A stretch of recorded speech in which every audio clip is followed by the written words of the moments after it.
भीमबेटका पुरास्थल किस राज्य में स्थित है? मध्य प्रदेश, उत्तराखंड, उत्तर प्रदेश, कर्नाटक। आंसर है इसका मध्य प्रदेश। अधिकांश हड़प्पा मुहरें किस पदार्थ की बनी हुई थी? तांबा, चांदी, कांसा, सेलखड़ी। आंसर है इसका सेलखड़ी। बौद्ध भिक्षुओं का शरण स्थल कहलाता था? सराय, धर्मशाला, आश्रम, विहार। आंसर है इसका विहार। वह पुरास्थल जहाँ गर्तवास बनाए जाने के प्रमाण मिले हैं? कुरनूल, भीमबेटका, बुर्जहोम, हुंसगी। आंसर है इसका बुर्जहोम। प्रश्न 5, त्रिपक्षीय संघर्ष किसके ऊपर नियंत्रण को लेकर लड़ा गया था? कन्नौज, इंद्रप्रस्थ, प्रयाग, मान्यखेत। आंसर है इसका कन्नौज। प्रश्न 6, रजिया किसकी पुत्री थी? कुतुबुद्दीन ऐबक, शमसुद्दीन इल्तुतमिश, गयासुद्दीन बलबन या जलालुद्दीन खिलजी। आंसर है इसका शमसुद्दीन इल्तुतमिश। प्राचीन समय में हुंडी का तात्पर्य था? ए, सूती या जरीदार कपड़ों की दुकान। बी, दस्तावेज जिसमें व्यक्ति द्वारा जमा कराई गई रकम दर्ज रहती थी। सी, प्राचीन काल का बड़ा व्यापारिक केंद्र। डी, यात्रियों का एक समूह। आंसर है इसका विकल्प बी, दस्तावेज जिसमें व्यक्ति द्वारा जमा कराई गई रकम दर्ज रहती थी। प्रश्न 10, 1757 ईस्वी में किसने प्लासी में सिराजुद्दौला के खिलाफ ईस्ट इंडिया कंपनी की सेना का नेतृत्व किया था? मीर जाफर, मीर कासिम, लॉर्ड कॉर्नवालिस या रॉबर्ट क्लाइव। आंसर है इसका रॉबर्ट क्लाइव। नमक सत्याग्रह किस भारतीय आंदोलन का भाग था? असहयोग आंदोलन, सविनय अवज्ञा आंदोलन, भारत छोड़ो आंदोलन, रॉलेट सत्याग्रह। आंसर है इसका सविनय अवज्ञा आंदोलन। महालवाड़ी बंदोबस्त किसके द्वारा तैयार किया गया था? Holt Mackenzie, Charles Cornwallis, Alexander Read, Thomas Munro. Answer है इसका होल्ट मैकेंजी। प्रश्न 14, ग्राम पंचायतों को उल्लेखनीय कार्य करने हेतु दिए जाने वाले पुरस्कार है? उत्कृष्ट ग्राम पुरस्कार, उत्तम ग्राम पुरस्कार, निर्मल ग्राम पुरस्कार या स्वच्छ ग्राम पुरस्कार। आंसर है इसका विकल्प सी, निर्मल ग्राम पुरस्कार। निम्न में से कौन से अधिनियम के तहत बच्चों या किशोरों के नियोजन करने को सर्वप्रथम संज्ञेय अपराध बनाया गया? विकल्प ए, बाल श्रम अधिनियम 1986 इसका सही आंसर है। प्रश्न 16, निम्न में से मौलिक कर्तव्य नहीं है? भारत की संप्रभुता, एकता और अखंडता की रक्षा करना तथा उसे अक्षुण्ण रखना। इसमें विकल्प सी, संवैधानिक उपचारों का अधिकार मौलिक कर्तव्य नहीं है। प्रश्न 17, सार्वभौमिक वयस्क मताधिकार का अर्थ है केवल पुरुषों को मतदान का अधिकार या केवल महिलाओं को मतदान का अधिकार, सभी वयस्क नागरिकों को मतदान का अधिकार। विकल्प सी इसमें सही है। प्रश्न 18, ऐसे नागरिक जो गरीबी या किसी और वजह से वकील नहीं रख सकते उनको राज्य सरकार सरकारी वकील उपलब्ध कराती है।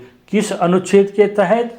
अनुच्छेद 39A के तहत। तो विकल्प डी सही है। 19, भारतीय संविधान के मुख्य लक्षणों में सम्मिलित नहीं है? संघवाद, संसदीय शासन पद्धति, शक्तियों का पृथक्करण या दोहरी नागरिकता।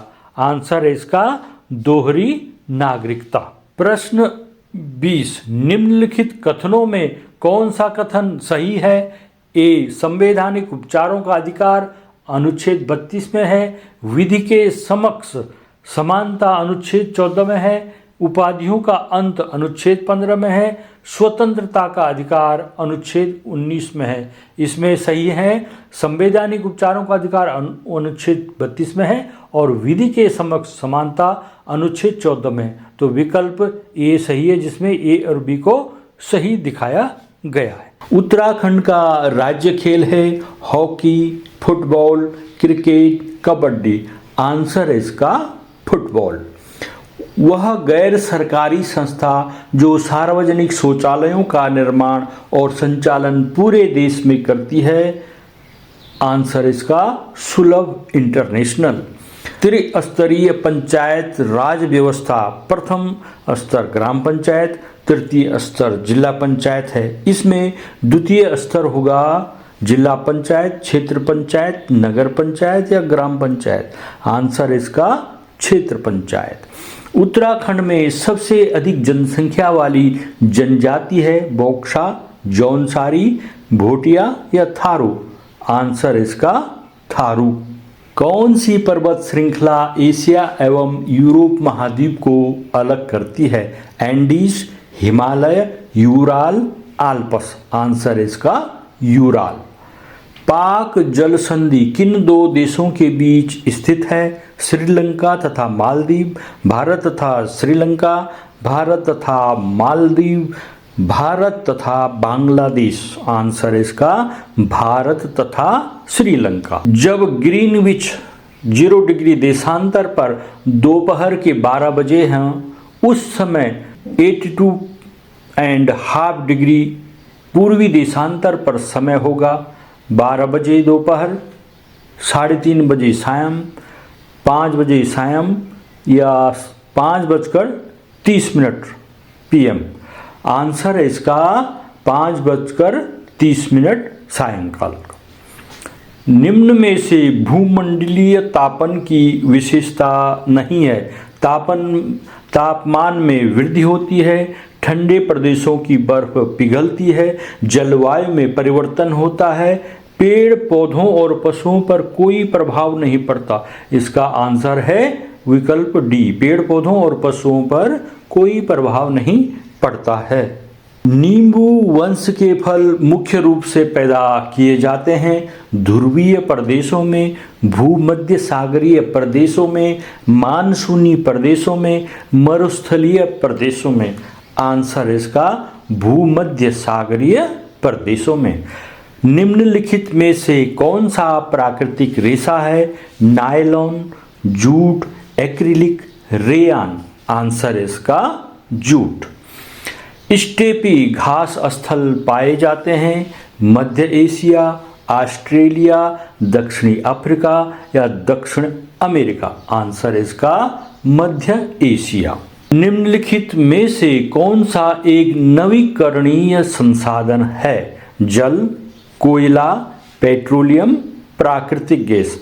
आंसर इसका जल। उद्यान कृषि का अर्थ है गेहूं उगाना, आदिम कृषि फलों व सब्जियों को उगाना या धान उगाना। आंसर इसका फलों व सब्जियों को उगाना। निम्नलिखित में से कौन सी विधि तीव्र ढालों पर मृदा अपरदन को रोकने के लिए सर्वाधिक उपयुक्त है? वेदिका कृषि, मल्चिंग, रक्षक मेखला, चट्टान बांध। आंसर इसका चट्टान बांध। सलाल जल विद्युत परियोजना निम्नलिखित में से किस राज्य में स्थित है? उत्तराखंड में, जम्मू कश्मीर में, बिहार में या पंजाब में। आंसर इसका जम्मू कश्मीर में। कृषि निम्नलिखित में से किस क्रियाकलाप के अंतर्गत आता है? प्राथमिक, द्वितीयक, तृतीयक या चतुर्थक। आंसर है इसका प्राथमिक क्रियाकलाप। धर्मनिरपेक्षता क्या है? धर्म के नाम पर भेदभाव की अवधारणा, सभी लोगों द्वारा एक ही धर्म का पालन करने की अवधारणा, धर्म को राज्य से अलग रखने की अवधारणा, प्रभुत्वशाली धार्मिक समुदाय का सदस्य बनने की अवधारणा। आंसर इसका धर्म को राज्य से अलग रखने की अवधारणा। प्रत्येक वर्ष विश्व पर्यावरण दिवस मनाया जाता है। 5 जून को, 1 दिसंबर को, 21 जून को या 24 मई को? आंसर है इसका 5 जून को। प्रश्न अगला, किसी सरकारी पार्क में मोहन और राधा घूम रहे थे। मोहन ने पार्क में लगे फूल के पौधे को उखाड़ दिया। बताइए, मोहन ने कौन से मौलिक कर्तव्य का उल्लंघन किया? देश की रक्षा करें और आह्वान किए जाने पर राष्ट्र की सेवा करें, या भारत की संपूर्णता, एकता और अखंडता की रक्षा करें और उसे अक्षुण्ण रखें, या वैज्ञानिक दृष्टिकोण व मानववाद और ज्ञानार्जन तथा सुधार की भावना का विकास करें, या सार्वजनिक संपत्ति को सुरक्षित रखें और हिंसा से दूर रहें? इसका आंसर विकल्प डी है 41 है। 50 सेंटीमीटर का 2.5 मीटर के साथ अनुपात होगा 2:5, 1:25, 1:5 या इनमें से कोई नहीं। यहाँ पर दोनों मापों को पहले सेंटीमीटर में बदलना है। 50 सेंटीमीटर पहले से ही सेंटीमीटर में है तो इसे वैसे ही रखते हैं। 2.5 मीटर को सेंटीमीटर में बदलने के लिए इसे 100 से गुणा करते हैं, क्योंकि 1 मीटर बराबर 100 सेंटीमीटर होता है। 2.5 सेंटीमीटर बराबर हो जाएगा 250 सेंटीमीटर। अब हमारे पास दोनों माप समान है, 50 सेंटीमीटर और 250 सेंटीमीटर। इन दोनों में इनको अनुपात कर दीजिए, 50:250। 50 का दोनों में भाग देंगे, 50 से कम 50 और 50 पंजे 250, तो 1:5 इसका आंसर आता है। 42, दो क्रमागत सम संख्याओं का मासा यानी HCF होगा 1, 4, 3 या 2। हल करेंगे इसके। पहले समझते हैं, दो क्रमागत सम संख्याओं के महत्तम समापवर्तक को समझेंगे। उदाहरण के लिए हम दो क्रमागत सम संख्याएं 10 और 12 को लेते हैं। दोनों संख्याओं के गुणनखंड निकालेंगे। 10 के गुणनखंड, 10 में किस किस का भाग चला जाता है? 1 का जाता है, 2 का जाता है, 5 का जाता है और 10 का जाता है। 12 के गुणनखंड, 12 में 1 का भी जाता है, 2 का, 3 चौको 12, 4 का, 6 का और 12 का। इस तरह से हमने इनके गुणनखंड लिख दिए। इसमें कॉमन फैक्टर क्या है? इसमें कॉमन फैक्टर है 1 और 2। सबसे बड़ा गुणनखंड कौन है जो कॉमन है? वह है 2। यही दोनों संख्याओं का HCF होगा। नोट करने की बातें हैं, दो क्रमागत सम संख्याओं का HCF हमेशा 2 होगा, क्योंकि सम संख्याओं में कम से कम एक 2 का गुणक अवश्य होता है और क्रमागत सम संख्याएं निकट हैं और 2 के अलावा अन्य कोई उसमें साझा गुणनखंड नहीं है। क्वेश्चन नंबर 43, 99 का स्क्वायर तथा 100 का स्क्वायर के बीच में कुल कितनी संख्याएं होंगी? उन संख्याओं को हमने बताना है। 190, 204, 200 या 198। 99 का स्क्वायर होता है, 99 को 99 से गुणा करेंगे तो 9801 होता है। 100 का स्क्वायर 100 का 100 से गुणा करेंगे 10,000 होगा। अब 9801 और 10,000 के बीच की कुल संख्याएं होंगी। 10,000 में से अगर हम 9801 घटा दें और फिर उसमें से 1 घटा दें तो संख्याएं आती है 198। तो 99 का स्क्वायर और 100 के स्क्वायर के बीच में कुल 198 संख्याएं होंगी। हमें यह पता करना है कि 9801 और 10,000 के बीच कुल कितनी पूर्णांक संख्याएं हैं। ध्यान देना, इसमें 9801 और 10,000 को इसमें शामिल नहीं करना है, बीच का अंतर निकालना है। दो संख्याओं का बीच का अंतर निकालने के लिए पहली संख्या में से दूसरी संख्या घटाएंगे तो वो आता है, जैसे 10,000 में से 9801 घटाया तो 199 आया। अब हमने न 10,000 को शामिल करना है इसमें, न 9801 को, इसको बीच की संख्या लिखनी। तो इसके लिए हमें दोनों सीमाओं को 9801 और 10,000 को हटाना है। तो 10,000 तो पहले ही शामिल नहीं होता, लेकिन 9801 एक संख्या, उसको हटाना है। तो 199 में से 1 को कम कर देना है। तो 199 - 1 = 198। तो 99 का स्क्वायर और 100 का स्क्वायर के बीच में कुल 198 संख्याएं होंगी। क्वेश्चन नंबर 44, 60 माइनस ब्रैकेट के अंदर -30 - ब्रैकेट के अंदर -70, इसका मान होगा 120, 140, 150 या 160। आइए इसे हल करते हैं। प्रश्न है 60 माइनस -30 माइनस -70, इसके जो ऋणात्मक चिन्ह है, नेगेटिव साइन है, उसको हमने हटाना। दो साइन कभी भी एक साथ नहीं आते हैं, जिसे माइनस और -30 है, तो ऋणात्मक संख्या है, दोनों ऋणात्मक चिन्ह है, तो माइनस इंटू माइनस का एक चिन्ह बनता है, वो प्लस हो जाता है। Minus into minus is equal two plus. तो हमने जहां पर ये दो चिन्ह माइनस इंटू माइनस हैं, वहां पर प्लस लिख देना है। तो 60 आगे लिखेंगे +30, अगले वाले में भी वही सिचुएशन है, वहां पर भी माइनस इंटू माइनस का प्लस हो गया, +70। अब इन संख्याओं को हम जोड़ देंगे। 60 + 30 इसको 90 हो गया, और 90 में फिर 70 जोड़ देंगे तो 160 हो गया। अतः इसका आंसर हो गया 160। विकल्प डी सही है। पूर्ण संख्याओं के लिए गुणात्मक तत्समक है 0, 1, 2 या 10। पूर्ण संख्याओं के लिए गुणात्मक तत्समक यानी मल्टीप्लिकेटिव आइडेंटिटी वह संख्या होती है जिसे किसी भी पूर्ण संख्या से गुणा करने पर वही पूर्ण संख्या प्राप्त होती है। जैसे 2 एक होल नंबर है, उसको अगर हम 1 से गुणा करेंगे तो 2 वही संख्या आ गई। 10 को 1 से गुणा करेंगे तो वही संख्या 10 आ गई। तो एक ऐसी संख्या है जिसको किसी भी पूर्ण संख्या से गुणा करेंगे तो वही पूर्ण संख्या आ रही है। तो पूर्ण संख्याओं के लिए गुणात्मक तत्समक 1 है। क्वेश्चन नंबर 47, दी गई आकृति में अंतः कोण x अंश का मान होगा 30 डिग्री, 70 डिग्री, 80 डिग्री या 180 डिग्री। इसको हल करेंगे, इसको पहले एक्सप्लेन करते हैं। यदि दो कोण एक सरल रेखा पर बने हों और एक ही बिंदु पर मिले हों तो वे रेखिक युग्म कहलाते हैं और उनका कुल योग 180 डिग्री होता है। तो जो ये एरो वाली लाइन है, इसमें कोण A + 100 डिग्री बराबर 180 हो गया। तो कोण A का मान क्या हो जाएगा? यहाँ पे 180 में से हमने 100 को लेस कर देना, तो 80 आएगा।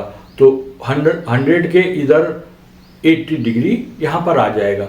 अब हमें पता है त्रिभुज के तीनों अंतः कोणों का योग 180 अंश होता है। त्रिभुज के अंदर कौन कौन से कोण है? 30 अंश है, x अंश है और ऊपर अभी मैंने 80 डिग्री निकाला, और इनका जोड़ होना चाहिए 180।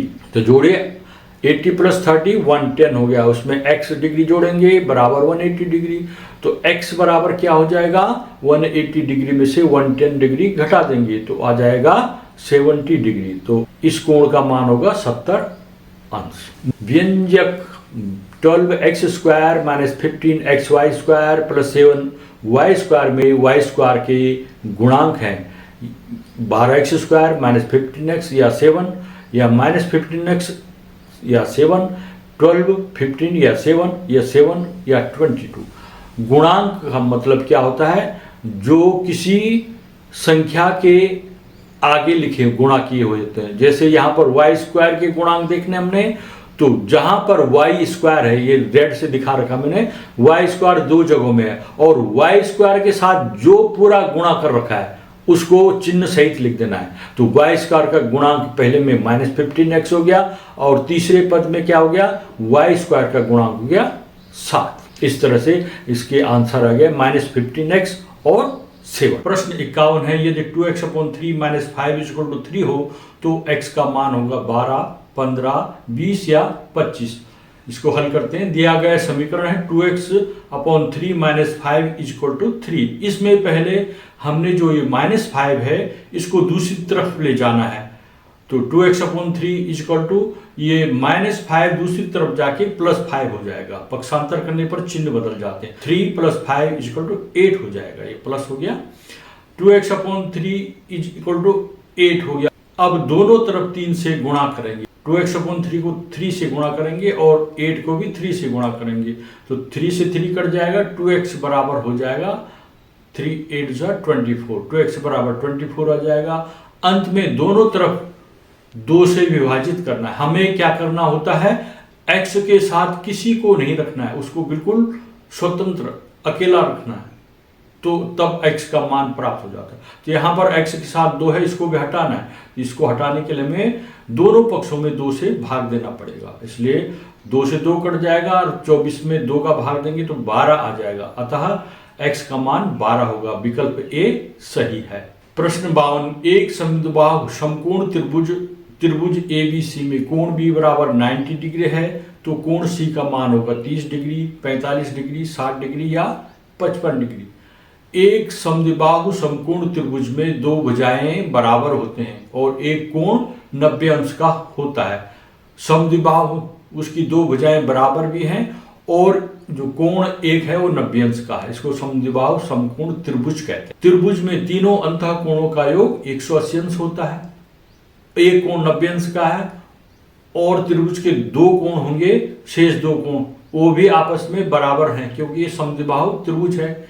इसके 2 कोण आपस में बराबर होंगे तभी इसकी 2 भुजाएं आपस में बराबर होंगी। तो 90 को 2 बराबर भागों में बांट दो, 45 और 45। कोण ए बराबर कोण सी बराबर 45 अंश, इसलिए कोण सी का मान हो गया 45 डिग्री। विकल्प बी सही है। क्वेश्चन नंबर 53, एक परिमेय संख्या को 3/4 से गुणा कर 3/5 जोड़ने पर -9/20 प्राप्त होता है तो वह परिमेय संख्या होगी -6/5, -7/5, -8/5 या -9/5। इसको हल करके देखते हैं। माना परिमेय संख्या p/q है। प्रश्न के अनुसार है p/q जो परिमेय संख्या है उसको 3/4 से गुणा करेंगे तो p/q मल्टीप्लाई 3/4 हो जाएगा। उसमें 3/5 जोड़ देंगे प्लस 3/5 और क्या हो जाता है उसका आंसर, अर्थात बराबर -9/20 हो जाता है। पक्षांतर करने पर किसका पक्षांतर, पहले इसको मल्टीप्लाई करेंगे 3p मल्टीप्लाई 4q, 3p/4q, उसके साथ जो 3/5 है उसका पक्षांतर कर देंगे, बराबर के दूसरी तरफ ले जाएंगे तो -3/5 हो जाएगा। 3p/4q बराबर, इसमें हमने इसका डिनोमिनेटर में 20 और 5 हैं, इसका एलसीएम हो गया 20, तो अंश है इसमें -9 और इधर 5 को 20 हो गया और 4 को फिर अंश से गुणा कर दो, 4 3 12 तो -12 हो गया। इसको अब आगे हल करेंगे। 3p/4q बराबर 12 9 21, तो ये जगह -21/20। अब आगे हल करेंगे। p/q को रखना है एक तरफ, अज्ञात राशि एक तरफ रखनी है, ज्ञात राशि के जो अंक और संख्या है उनको दूसरी तरफ ले जाते रहना है। तो ये जब -21/20 और ये 3/4 को पक्षांतर करके ये 4/3 हो जाएगा, दूसरी तरफ उसको गुणा कर देना है। p/q बराबर क्या हो जाएगा, ये -21/20 मल्टीप्लाई 4/3 है, 4 का भाग 20 में देंगे, 4 पंजे 20 5 हो गया, 3 का भाग 27 21 में, 3 का भाग 21 में देंगे, 3 7 21, तो आंसर आएगा -7/5। तो वह परिमेय संख्या होगी -7/5। विकल्प बी सही है। प्रश्न संख्या 54, एक बहुभुज के अंतः कोणों का योग 1080 डिग्री है तो इसकी भुजाओं की संख्या होगी 6 7 8 या 9। पहले इसको समझते हैं। किसी भी बहुभुज के आंतरिक कोणों का योग निम्न सूत्र से ज्ञात किया जा सकता है। आंतरिक कोणों का योग होता है n-2 मल्टीप्लाई 180 डिग्री, जहां n क्या है, बहुभुज की भुजाओं की संख्या। यदि कोणों का योग 1080 डिग्री दिया गया है तो हम समीकरण इसको बना सकते हैं n-2 मल्टीप्लाई 180 डिग्री बराबर क्या हो जाएगा 1080 डिग्री। अब n का मान ज्ञात करने के लिए इस समीकरण को हमको हल करना है। n-2 वाला जो पद है उसको यहीं रहने देना है, उसके साथ जो 180 डिग्री मल्टीप्लाई कर रखे उसको दूसरी तरफ ले जाएंगे। यहाँ मल्टीप्लाई है, दूसरी तरफ क्या हो जाएगा, ये हर में चला जाएगा। इससे हमने 1080 में भाग देना है। 180 का भाग 1080 में देंगे तो 6 आता है। ठीक है, शून्य से शून्य कट गया, 108/18 हो गया, 18 छका 108, तो ये 6 आ गया। n-2 बराबर 6 हो गया, तो n बराबर क्या होगा, 6 तो है और -2 का फिर पक्षांतर कर देंगे, दूसरी तरफ +2 हो जाएगा ये, तो ये 6 और 2 8, n का मान हो गया 8।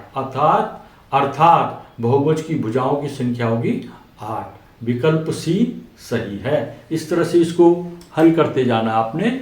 ये अगला प्रश्न है 55 1.08 का स्क्वायर माइनस 0.92 का स्क्वायर का मान होगा।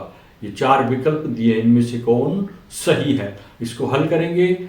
आप इसको ध्यान से देखेंगे। 1.08 को माना हम a मान दे और 0.92 को हम b मान दे तो ये हो जाएगा a square minus B square. ये फॉर्मूला आपने पढ़ा होगा। a square minus B square बराबर क्या होता है?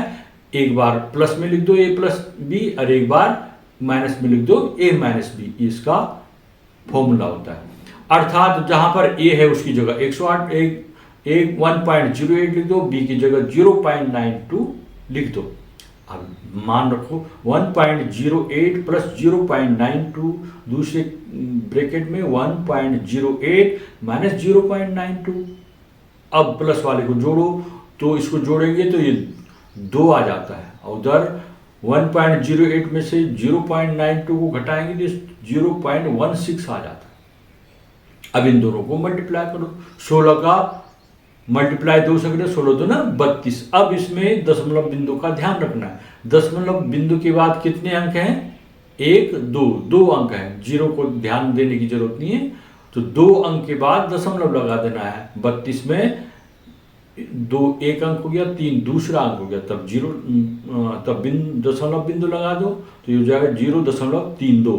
विकल्प बी इसमें सही है। क्वेश्चन नंबर 92 घर्षण बल निर्भर करता है तल के खुरदरेपन पर, तल के चिकनेपन पर, तल के झुकाव पर या उपरोक्त में सभी। आंसर है इसका उपरोक्त सभी। क्वेश्चन नंबर 93 निम्नलिखित में से कौन सौर मंडल का सदस्य नहीं है? क्षुद्र ग्रह, उपग्रह, नक्षत्र यानी तारामंडल, पुच्छल तारा यानी धूमकेतु। आंसर है इसका नक्षत्र तारामंडल। क्वेश्चन नंबर 94 एक पानी के गिलास में रखे नींबू बड़े हुए दिखाई देते हैं क्योंकि पानी अपने घनत्व के कारण उत्तल लेंस की भांति व्यवहार करता है। बी पानी अपने घनत्व के कारण अवतल लेंस की भांति व्यवहार करता है। सी पानी अपने रंग के कारण उत्तल लेंस की भांति व्यवहार करता है या पानी अपने रंग के कारण अवतल लेंस की भांति व्यवहार करता है। आंसर है इसमें पानी अपने घनत्व के कारण उत्तल लेंस की भांति व्यवहार करता है।